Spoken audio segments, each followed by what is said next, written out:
Today I'm going to be going over how I'm making the Orctarius kill team terrain. I'm just going to get right into things. So right now I'm using a, can't see, Skag Brown, this metal here that I've already, because I've already primed this, I guess you would say, with Leadbelcher spray.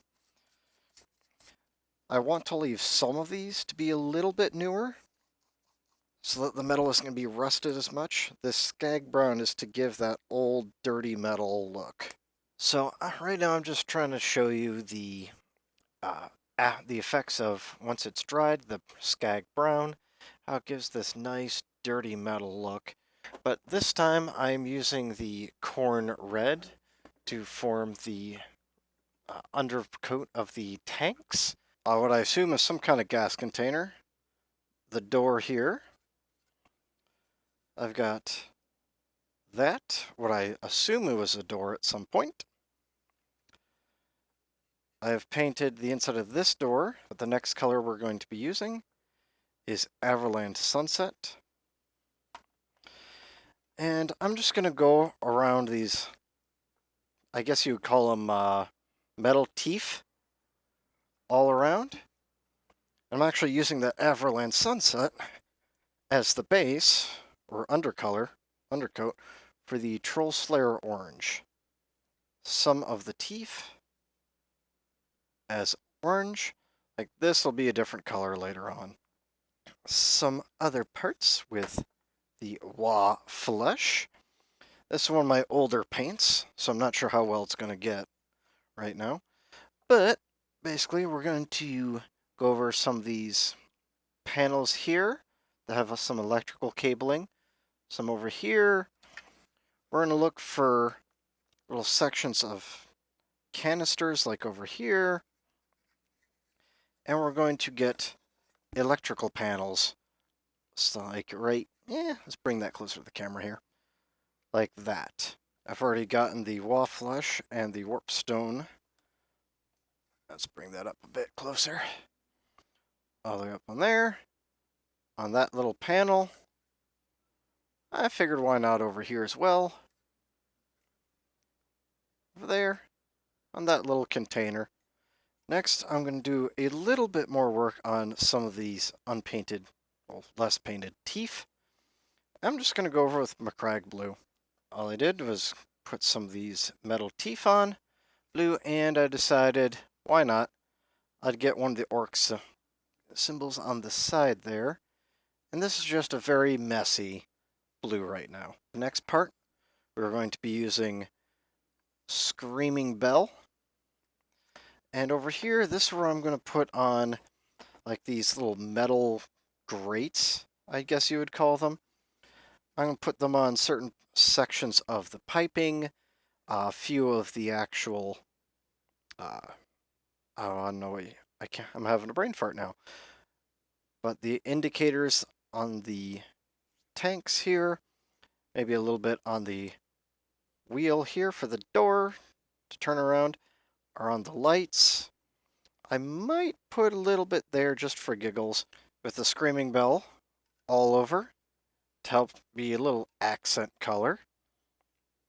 All over little gauges, some brackets and such.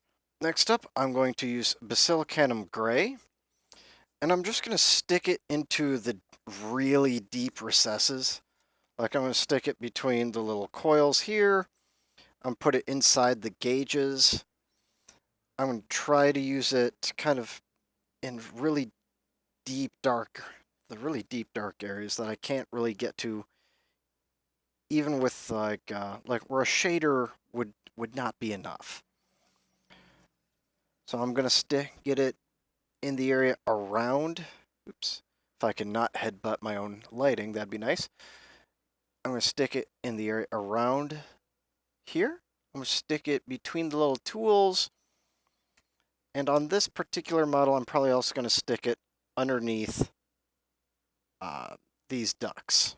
All the Screaming Bell put on the top here and put on the grates, as well as the little tiny pieces of the Basilicanum Gray put just in between there in each of the gauges. You might be able to see, let me put that closer. There we go. Inside the little circles here, just to show that something is deep, deep in there. You can see some of it between the support structures in there.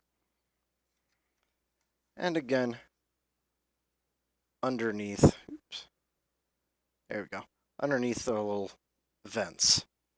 And inside, and in between there, there's a little bit. Just to give it a little bit darker. Same with over there. Make between the vents a little bit darker. But we're now about halfway through. Now, we're just going to use a little bit of Black Templar. But right now, I'm just going to use it to get just the little orc faces. We got the Basilicanum Gray inside the eyeball. And then we have the Black Templar on the outside. There and there. I'm going to put a heavy dry brush of a silver. Preferably in this case, I'm going to be using the Iron Breaker. And I'm just going to, again, it's a heavy dry brush. I'm only going to go downward with it. I'm not going to go upward or sideways. All over this. Just all over. Aggressive. Don't worry about getting things too heavy. We're going to tone it down here in a moment. So to just everything that's still covered with the lead belcher, nothing, not to anything else if we can avoid it. I'm just going to put some Nuln Oil on there. Now that is all done, next color I'm going to do is Sotek Green, which is actually a blue color. And I'm just going to put it all along the cables that you see right on top here and along the front. And if all the cables I can see in the back, I just feel like that would be a nice color to help things pop a little bit more. Of course, you can use other colors. This is just the one that I personally chose. There you go. Just got the cables done there. Put them feeding into whatever this is. A few extra cables here and there. Yeah, see, you might not be able to see it too well there. There we go. A few extra, or there, or over there. Really just to put a little bit of an extra color in there. Now I'm going to hit the Wraithbone out. Let's see here. There we go.